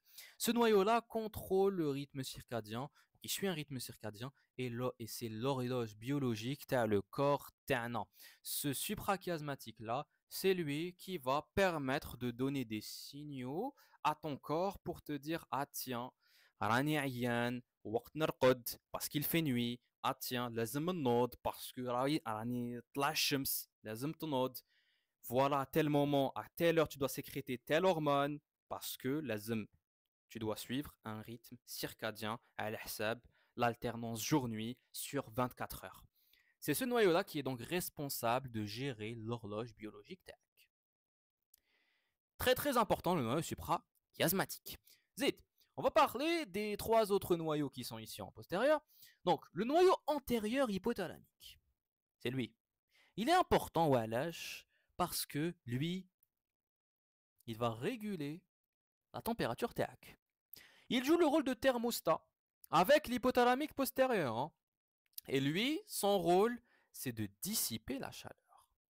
En gros, lorsque tu as chaud, le noyau antérieur, il permet donc de te refroidir. Par plusieurs actions au niveau de ton corps, comme par exemple la sueur. Quand qui t'arraque, qu'est-ce qui se passe? Tu relâches de l'eau à la surface de ton corps, cette eau le but c'est qu'elle va s'évaporer, et en s'évaporant, elle absorbe de la chaleur, ce qui permet à ton corps de se refroidir. Donc le noyau antérieur, il est en rouge, il s'active lorsque tu srana, donc quand tu deviens rouge, pour permettre de dissiper la chaleur. Si jamais avec un pépin de noyau, avec une lésion, qu'est-ce qui se passe? Tu es en hyperthermie. La température tête là, belbzef. Ça, c'est le noyau antérieur. Les deux autres noyaux, paraventriculaire et supraoptique, هادوما on va pas citer les fonctions végétatives تاعهم. À ton avis, وعلاش؟ Parce qu'ils vont avoir des fonctions هاد الزوج paraventriculaires et supraoptiques, ils vont avoir des fonctions endocriniennes. Ils vont avoir des fonctions endocrines sécrétant des neurohormones qui vont être stockées dans la partie postérieure de l'hypophyse, la neurohypophyse. C'est très très important à connaître, sachant que ces deux noyaux-là font partie, sont des noyaux qui vont avoir de grosses cellules, de gros neurones, avec des axones toiles. C'est le système magnocellulaire qu'on va détailler juste après. Hadouma, on les garde pour la fonction endocrine. On passe maintenant à la région moyenne, la région tubérienne ou la tubérale, tu l'appelles comme tu veux, avec trois noyaux. Le noyau arqué et deux autres noyaux dorsomédian et ventromédian. Le noyau arqué, lui, c'est un noyau qui va avoir essentiellement une fonction endocrine. Il fait partie, avec le périventriculaire, du système des neurones les neurones de petite taille. C'est le système parvocellulaire en relation avec l'hypothalamus antérieur. On va voir qu'est-ce qui va sécréter comme hormone à deux noyaux arqués. Ensuite, on a les deux autres noyaux de la région moyenne tubérale, c'est le dorsomédian et le ventromédian. Hadouma, ils ont une fonction complémentaire. Ils vont réguler la faim et la satiété. Donc le dorsomédian va réguler la faim et les comportements alimentaires. Si on le stimule trop, tu as extrêmement faim, tu risques donc de tomber dans l'obésité. Et avec la faim, تجيك l'agressivité. Ça explique le comportement de بعض الناس في رمضان كي تكون جيعان تولي irritable تولي agressif. C'est حاجه الدورسوميديان هذا هو سبب المشاكل تاعنا. Le ventromédian, c'est l'inverse, l'exact inverse. Lui, il est responsable de la satiété, الشبعة. Et qui تكون شبعان تكون calme. Et du coup, si on a une lésion de le ventromédian ما يمشيش, وش يصرى لك؟ Obésité, agressivité, qui a une surstimulation du dorsomédian. Alors, نمدلك une astuce mémotechnique باش تشفى على هاد les fonctions هذوما باش ما تتلفلكش ما بين la faim et la satiété. Le noyau ventromédian عنده المصطلح ventre في اسمه، عنده الكرش littéralement، عنده ventre في اسمه. فيك عنده الكرش، انت كي يكون عندك الكرش، كرشك تكون خارجه، واش معناتها؟ معناتها راك شبعان. معناتها راك شبعان، donc c'est le noyau qui régit la satiété. En revanche, le noyau dorsomédian عنده غير ظهره، ما عندوش الكرش. Donc automatiquement, tu ressens الجوع, la faim. Il est responsable de la faim. Ces noyaux-là sont importants à connaître avec leurs fonctions, parce que leur stimulation ou leur inhibition permet d'expliquer des pathologies en rapport avec le comportement alimentaire. Permet d'expliquer certains troubles de comportement alimentaire. En tel exemple, l'anorexie mentale. Lorsqu'on a des personnes ou là, des sujets, des patients extrêmement fins, maigres, très très maigres, mais le problème, il est surtout dans leur tête. Ils n'arrivent pas à manger. Ça peut être dû à un manque de stimulation de la faim, de la sensation de faim. On peut expliquer cette anorexie mentale par une lésion du dorsomédian. Si j'ai une lésion du dorsomédian, je n'ai pas faim. Et je n'ai faim. Je mange pas. Et dès que je mange pas, je maigris. Ça peut expliquer d'une certaine manière de la pathologie. Ou là, à l'inverse, une hyperactivité, hyperstimulation du ventromédian. Si j'ai une hyperstimulation du ventromédian, oui, c'est ça. دايما شبعان ما نجوعش ما ناكلش نشيان. Aussi simple que ça. Ça peut être une des étiologies, une des explications et des causes permettant l'explication de l'anorexie mentale, même si c'est un peu plus complexe que ça. Et on verra ça les années à venir, Inch'Allah. On passe maintenant à la région postérieure. C'est la région mammillaire qui va contenir un noyau postérieur et un complexe de noyaux, c'est le corps mammillaire. Alors les corps mammillaires contenant plusieurs noyaux, essentiellement on va citer les noyaux mammillaires latéral et médial, qui vont être responsables de gérer le processus de mémorisation, la mémoire, et de gérer les émotions. Par le biais de quoi? Par le biais de la communication de ces tubercules mammillaires avec le système limbique. Grâce, c'est quoi cette structure? Elle a de la flèche à des ronds bleus. C'est le fornix. Le fornix permet donc de lier les corps mammillaires à des structures comme l'hippocampe ou à d'autres structures a fortiori du système limbique. On peut citer l'hippocampe, on peut citer l'amygdale. Ces structures-là sont responsables de la gestion des émotions et surtout de la mémoire. Ce qui fait que les corps mammillaires, ils ont un rôle fait de l'AFSA pour gérer cette fonction végétative. L'hypothalamique postérieur, il a un rôle inverse de l'hypothalamique antérieur. Thermorégulation, sauf que ouais, c'est l'inverse. Il s'active Kitkun Bardan. C'est pour ça qu'il est bleu. Ici, on a mis un coup de couleur bleue. Kitkun Bardan, il s'active, il permet la production de chaleur. C'est l'inverse de l'antérieur. C'est important à savoir. Hyperméthanite de réguler d'autres fonctions autonomes. On te donne l'exemple ici de la pression artérielle. Pression artérielle qui était régulée, si tu te souviens bien, par quel noyau? Il était régulé par le noyau préoptique. Thanite. On a une communication donc entre les noyaux hypothalamiques avec les régions du tronc cérébral. La zone latérale, on l'a cité, noyau latéral, sensation de faim, mais la faim, elle est régulée par le noyau latéral et le noyau dorso-médian. Ça, c'est important à savoir. On a terminé donc avec l'étude des différents noyaux, donc la constitution histologique, la structure histologique de l'hypothalamus avec les noyaux hypothalamiques, en citant les fonctions végétatives. On n'a pas cité les fonctions endocrines, parce que l'hypothalamus, malgré que ce soit une structure nerveuse, l'unité 4, le système endocrinien, c'est parce qu'il a une fonction endocrine très très très très importante. Donc, d'un point de vue endocrinien, quels sont les aspects ou les caractéristiques histologiques les cellules qui constituent l'hypothalamus? Bismillah, les noyaux, ou pardon, les noyaux qui contiennent les neurones hypothalamiques, il y en a certains, les ont une fonction endocrine, mais on a des noyaux qui ont une fonction endocrine. Les noyaux qui ont une fonction endocrine, en deux systèmes. D'un point de vue histologique, on a remarqué ça d'un point de vue structure. On a remarqué qu'on a deux noyaux qui vont avoir des grosses cellules, des grandes cellules, qui vont avoir des axones droits en relation avec la neurohypophyse, avec le lobe postérieur de l'hypophyse. Essentiellement. C'est le système magnocellulaire, présent ici en rouge. Ou là en orange, pardon, en orange. D'autres noyaux vont plutôt avoir des cellules rares, des cellules plus petites, des axones plus courts qui vont être en relation avec la partie antérieure de l'hypophyse, la partie glandulaire, l'adénohypophyse.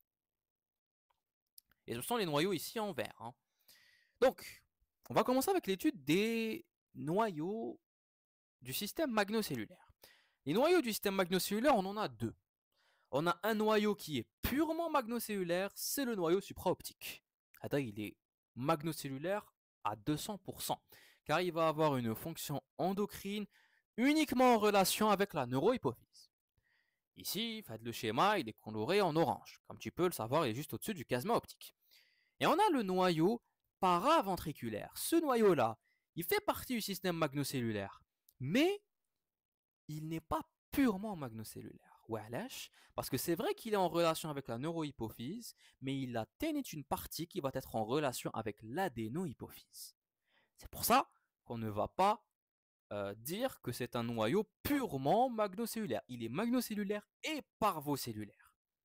Même si d'un point de vue histologique, il a des cellules kbar, de grosses cellules, qui vont avoir des caractéristiques d'un point de vue coloration. En microscopie optique, on a remarqué donc que les neurones donc, du système magnocellulaire, ce sont des neurones kbar. Ici, on peut apercevoir les noyaux tehom. Et on a remarqué que ce sont des neurones qui vont être colorés par une coloration, par une méthode qu'on appelle la méthode de Gomori. Ce sont donc des cellules Gomori positives. Elles prennent la coloration Gomori. Elles sont colorées ici avec un cytoplasme qui va avoir une nuance de violet rose, qui marque ici au niveau de cette vue en microscopie optique. Ce sont des cellules donc grandes, avec des noyaux volumineux, et qui vont avoir un cytoplasme coloré par la méthode de Gomori. C'est donc c'est donc des cellules, des neurones Gomori positifs. Elles vont sécréter deux hormones très très importantes du système adomagno-cellulaire, les neurones adoma. Elles vont sécréter l'ocytocine, hormone importante chez la femme, surtout pour les contractions utérines, pour l'éjection donc du lait, à partir donc des glandes mammaires, et aussi elle est connue l'ocytocine comme étant l'hormone de l'amour, de l'attachement, etc. Et on a une deuxième hormone que tu connais déjà, c'est l'antidiurétique, pardon, l'ADH ou l'arginine vasopressine. C'est une hormone qui va avoir une action sur les reins, permettant donc d'empêcher la diurèse de réabsorber l'eau et aussi d'avoir une action vasopressine, pardon, sur les vaisseaux sanguins en augmentant la pression artérielle. C'est une hormone donc très très importante, sécrétée par l'hypothalamus, par le système magnocellulaire terne, donc par les noyaux supraoptiques et paraventriculaires. Voilà donc pour le système magnocellulaire. On a un petit schéma qui nous montre la cellule. Ce sont donc des neurones neurosécrétrices. Leurs produits de sécrétion sont contenus donc des grains qui vont être associés à des protéines permettant de déplacer donc les grains, sont des protéines vectrices, jusqu'à les protéines, on les appelle les neurophysines, jusqu'à la terminaison axonale des HOM. Donc elle va être transportée le long de la tige pituitaire, arrivant au niveau de la neurohypophyse, où on va stocker donc les neurones et ensuite on va les sécréter.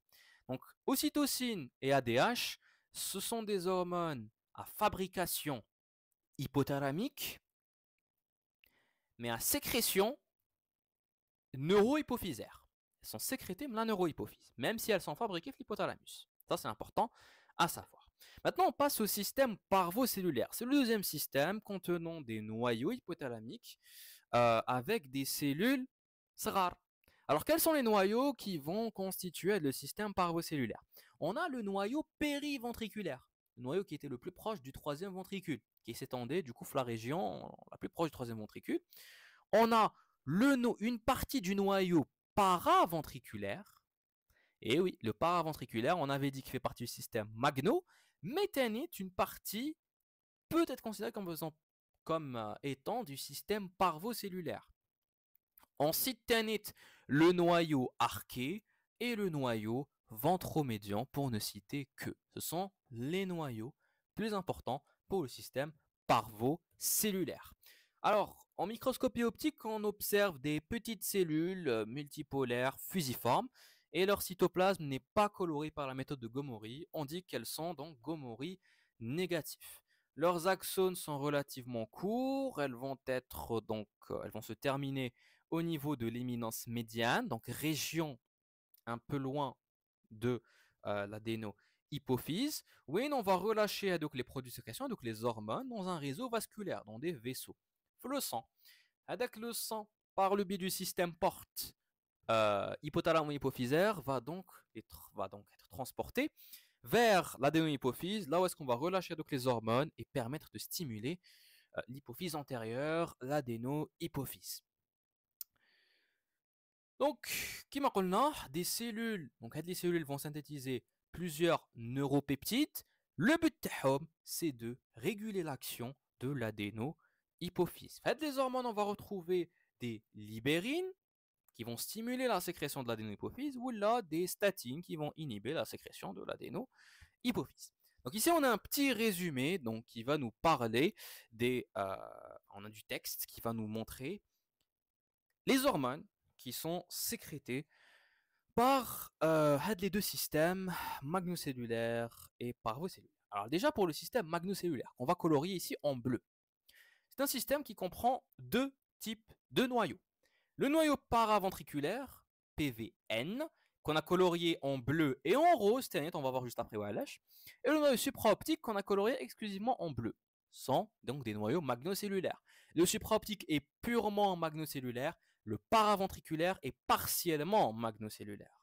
Ils vont synthétiser tous les deux l'ocytocine et l'ADH ou l'arginine vasopressine, qui sont des hormones qui vont être stockées dans la neurohypophyse pour ensuite être relarguées par cette dernière.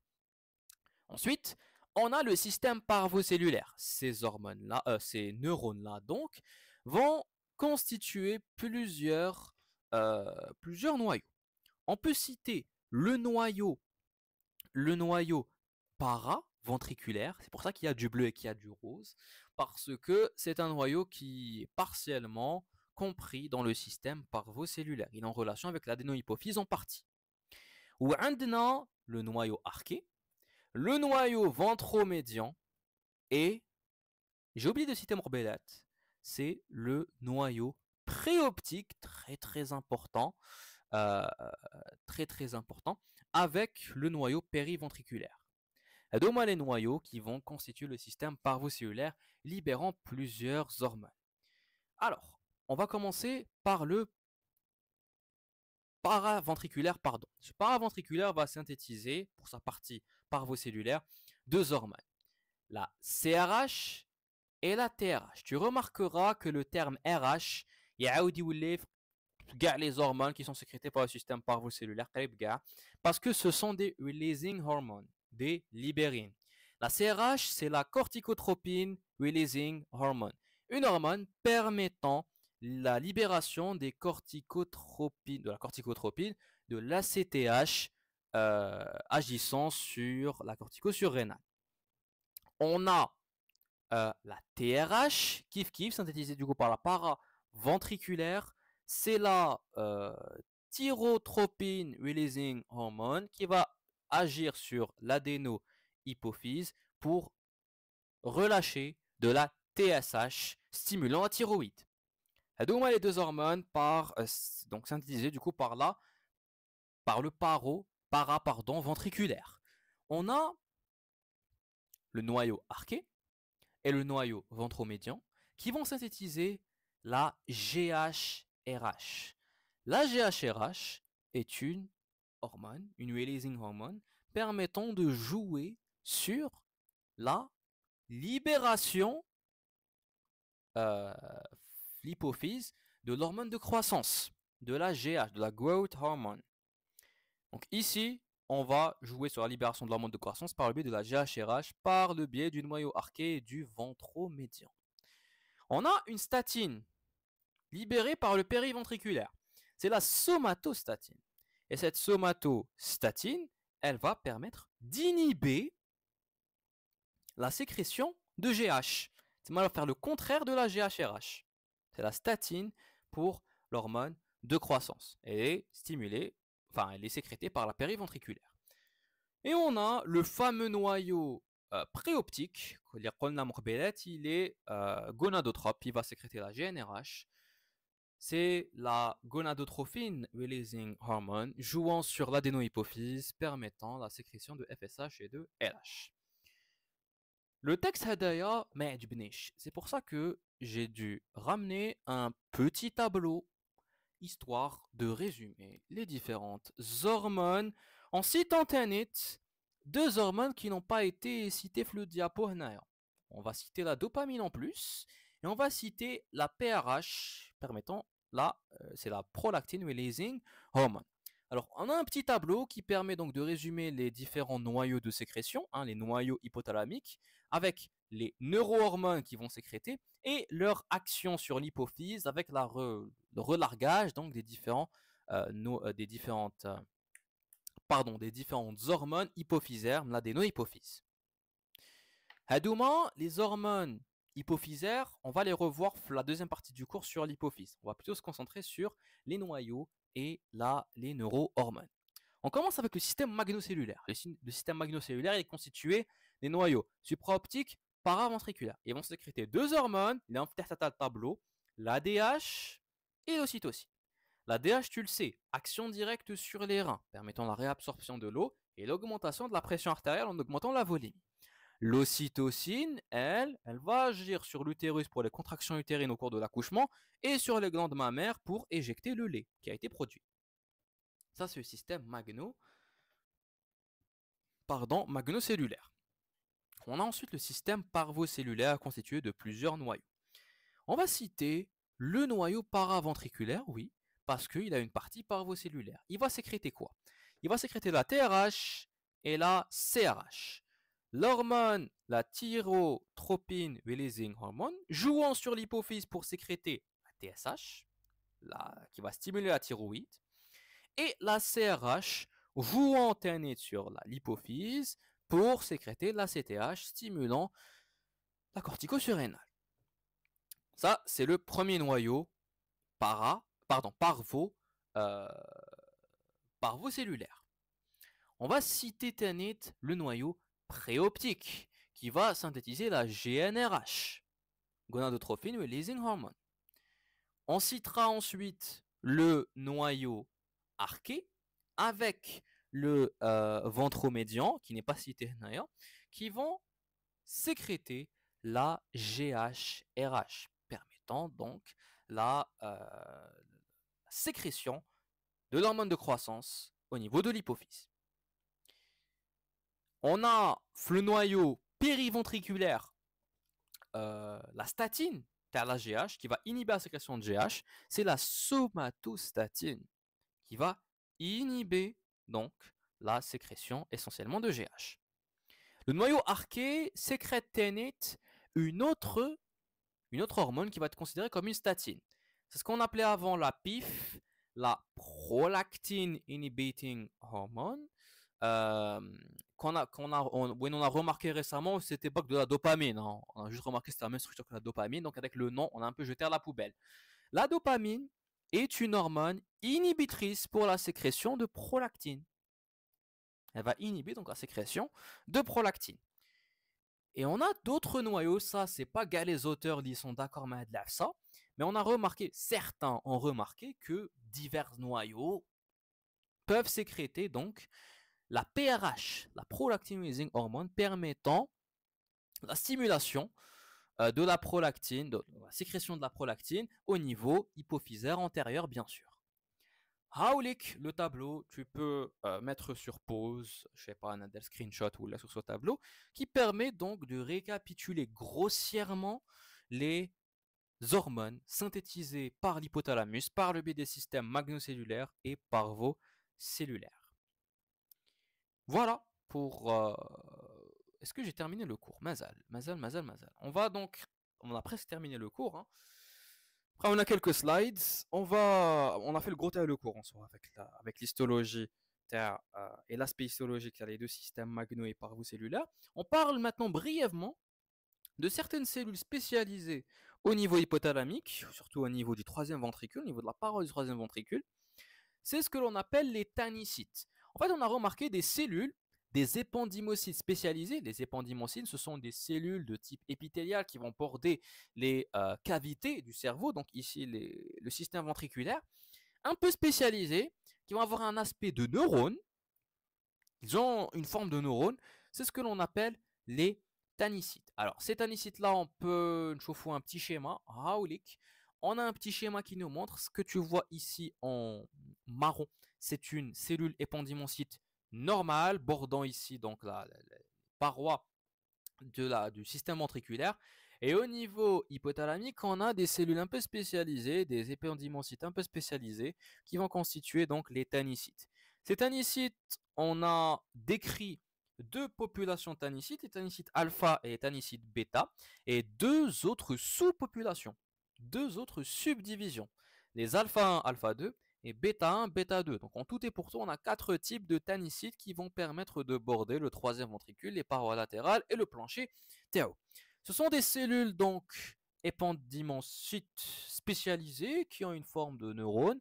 Ce sont des cellules bipolaires permettant de lier, ils ont une liaison entre le liquide céphalorachidien qui borde ici donc le système ventriculaire et ça c'est quoi? C'est un capillaire fenêtré. Donc on a une liaison entre liquide céphalorachidien et les capillaires. Alors cette liaison elle est importante parce que ces tannicytes elles ont plusieurs fonctions.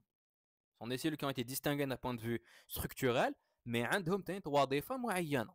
Donc ces quatre populations, alpha 1, alpha 2, bêta 1, bêta 2, عندهم en tout et pour tout 1, 2, 3, 4, 5 fonctions si on veut donc les détails. Première des choses, ces cellules-là constituent ce qu'on appelle une barrière.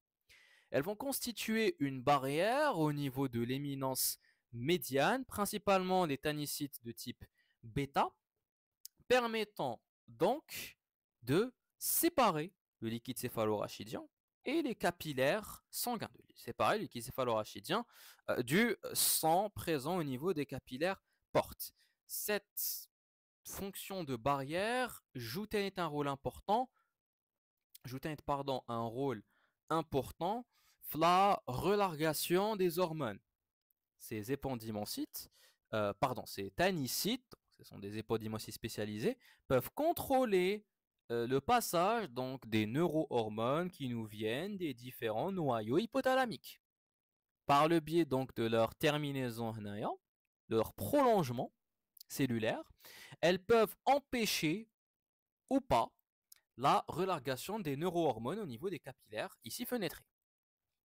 C'est leur première fonction, réguler, donc jouer le rôle de barrière déjà, parce que ils forment une structure, former une barrière et permettant de réguler la relargation des hormones. On a remarqué que les tannicytes de bêta 1 ont un rôle encore plus spécifique pour la relargation d'une hormone particulière, c'est la GnRH. Elle participe à la libération de la GnRH. Qui fait? On a remarqué que chez la femme surtout, les tannicytes permettent une impulsion, une libération d'une plus grande quantité de GnRH aux alentours du 14e jour du cycle menstruel, c'est-à-dire en amont du 14e jour du cycle menstruel, permettant un pic de LH. Et le pic de LH, il sera aux alentours bien sûr du 14e jour du cycle menstruel, permet l'ovulation. C'est un rôle important. Et comment est-ce qu'on a remarqué le rôle? C'est par le biais de l'expérience. En éliminant les tannicytes, on a remarqué que ma cache une impulsion pour libérer le GnRH, et du coup, il n'y a pas le pic de LH qui est attendu, permettant l'ovulation. Ça, c'est la deuxième propriété de nos tannicytes. On a une troisième propriété, une activité sécrétoire principalement ici pour les hormones issues donc de la thyroïde. On a remarqué que les tannicytes, on a une enzyme spécialisée assez importante. C'est ce qu'on appelle la thyroxine déionidase de type 2, qui va permettre de transformer la T4, la thyroxine qui me vient de la thyroïde, en T3, en triodothyronine, une autre hormone thyroïdienne. Il faut savoir que la thyroïde, quand elle va sécréter ces deux hormones thyroïdiennes, T3, T4, on a une forme active, c'est la T3, elle va agir sur beaucoup de cellules, beaucoup de structures, beaucoup de métabolismes, elle aura une action extrêmement variée et diverse sur presque le corps. Et on a, la thyroïde va sécréter nettement la T4. La T4, c'est la pro-hormone, c'est la forme inactive de l'hormone thyroïdienne. Cette forme inactive, voilà, elle est là comme roue de secours si tu veux. Si on a besoin d'une quantité plus grande de T3 et on a besoin d'un plus grand effet de l'hormone thyroïdienne, on transforme la T4, donc la thyroxine, en T3. Et on a remarqué qu'au niveau du cerveau, au niveau cérébral, les tannicytes, un l'enzyme qui permet de faire cette réaction. Et du coup, elles ont un rôle important pour donner une source de T3 au niveau cérébral. Il faut savoir, Tanit, une autre propriété, et je pense que c'est l'une des plus importantes pour les structures, pour le cerveau, c'est que ces tannicytes sont capables de se différencier, de nous donner des neurones, de renouveler le stock de neurones, et des astrocytes tannites, des cellules gliales faisant partie de la névroglie, des cellules de soutien tannites pour le tissu nerveux. Ça, c'est très très important. Donc, on dit que les tannicytes ont une fonction neurogène, ont une capacité neurogène. Il y a une idée reçue, c'était avant on la considérait comme étant juste, qui disait que les neurones, le tissu nerveux ne se renouvellent pas. Des neurones, tant pis, tu ne les récupéreras jamais. Cette idée-là, elle commence à être considérée comme fausse. Elle a des conclusions. Les tannicytes peuvent donner des neurones au niveau de la région du diencéphalique, aux alentours du troisième ventricule. Donc l'idée اللي تقول لك في راسك بلي les neurones ne se renouvellent pas mais ما كاش تجدد تاع الخلايا العصبيه غلطه. Et on a la preuve. Dernière propriété, ces tannicides peuvent détecter les concentrations de glucose au niveau du liquide céphalorachidien. C'est très important.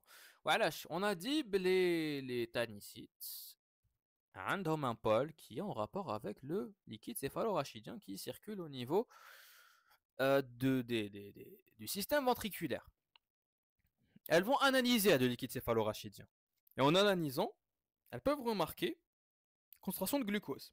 Le liquide céphalorachidien, c'est un liquide qui a une composition similaire au plasma. Ce qui fait que, tué en hypoglycémie, le liquide céphalorachidien, il va avoir un taux de glucose rabat. Et les tannicides, ils vont remarquer ça.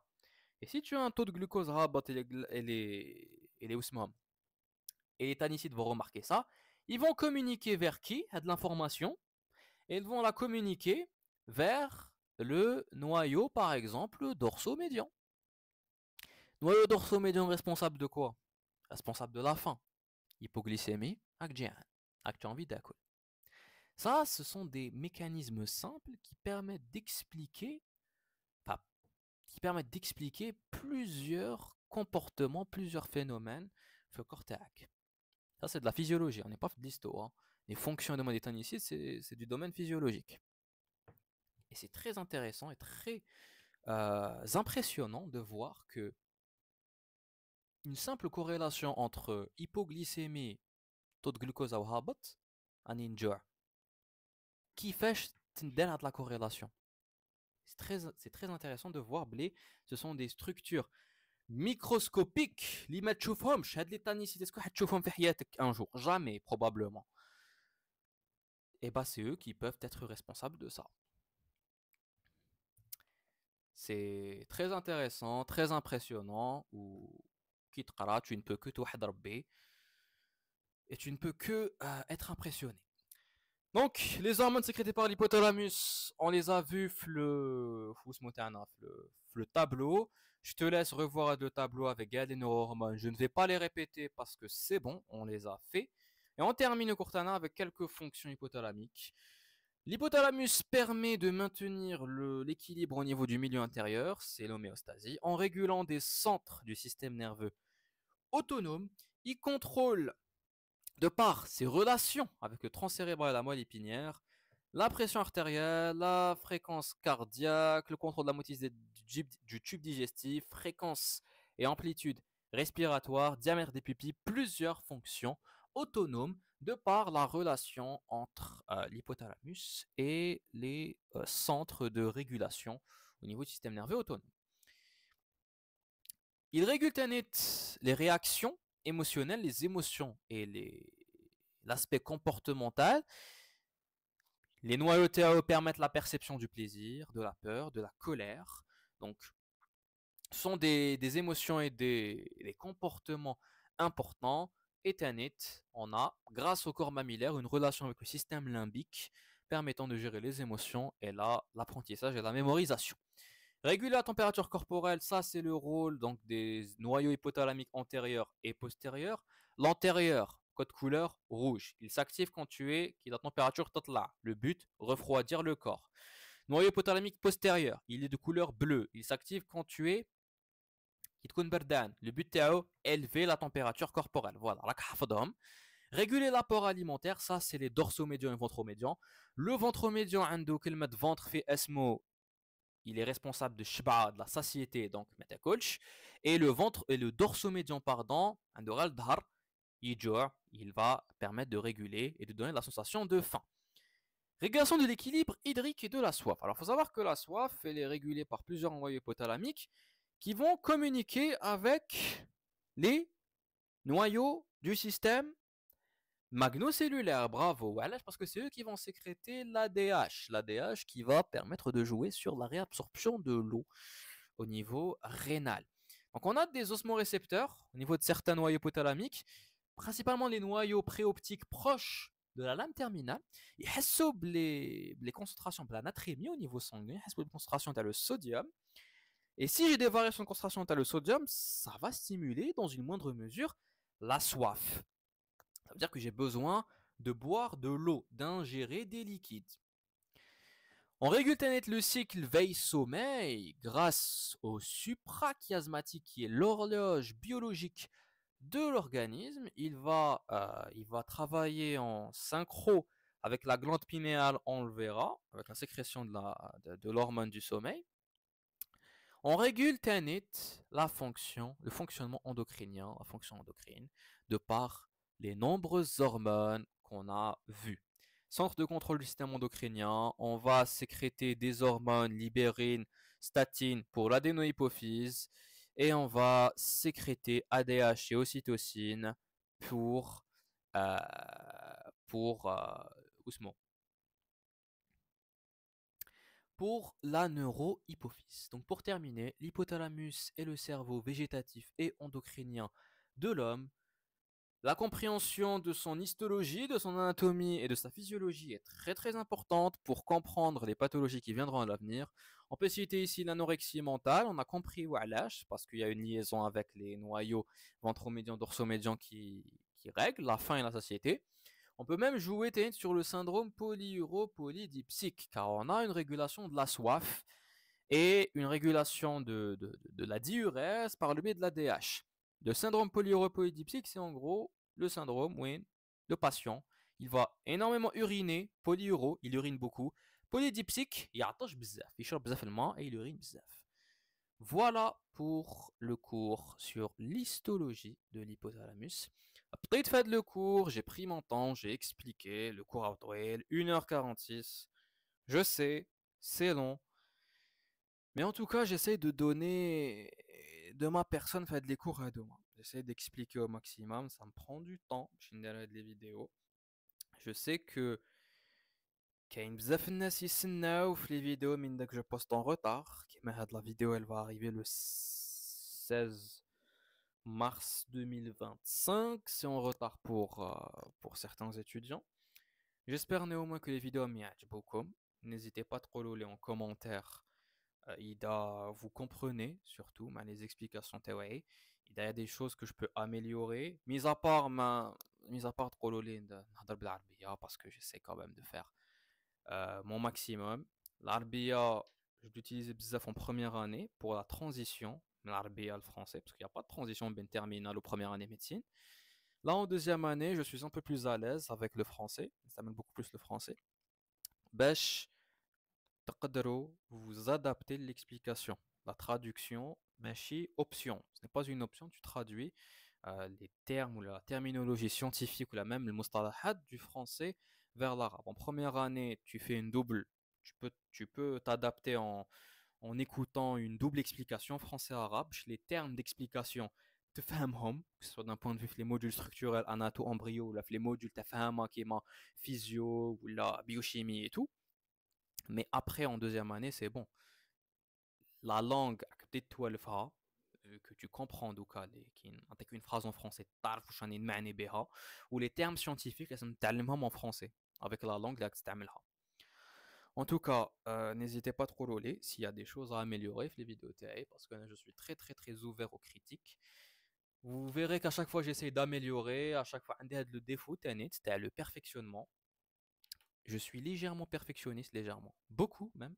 J'ai envie de vous dire, c'est pour ça que les vidéos yiptao pour sortir, c'est pour ça qu'il y a des vidéos, je n'avais pas envie de les reposter, c'est pour ça qu'il y a des vidéos je vais sans doute supprimer pour les refaire. Parce que le problème, j'ai envie que tout soit bien et que tout soit parfait, que l'étudiant y fasse parfaitement les notions et j'essaie d'aborder.